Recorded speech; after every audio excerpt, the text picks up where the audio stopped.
Health news మీకోసం.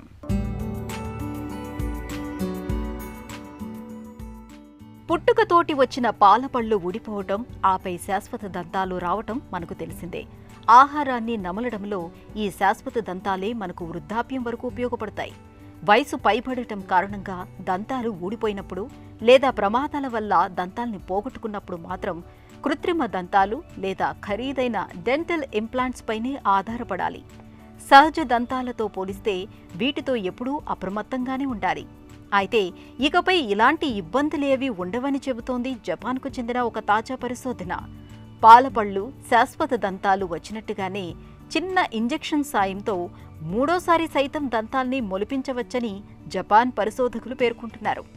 Kyoto యూనివర్సిటీకి చెందిన పరిశోధక బృందం పెద్దవాళ్ల దంతాలు ఊడిపోయినా మళ్లీ కొత్త దంతాలు పెరిగేలా చేసే ఒక ఔషధాన్ని కనిపెట్టింది. ఒక ఇంజెక్షన్ చేయించుకుంటే చాలు, ఊడిపోయిన పన్ను స్థానంలో కొంతకాలానికి కొత్త దంతం వచ్చేస్తుంది. మన శరీరంలో USAG1 అనే ప్రోటీన్ ఉంటుంది. ఇదే మన దంతాలకు సంబంధించిన అన్ని విషయాలను నియంత్రిస్తుంది.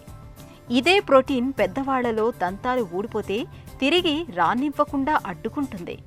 పరిశోధకులు ఇంజెక్షన్ ద్వారా ఈ ప్రోటీన్ పనితీరును మందగించేలా చేసి మూడోసారి కూడా దంతాలు పెరిగేలా చేస్తున్నారు.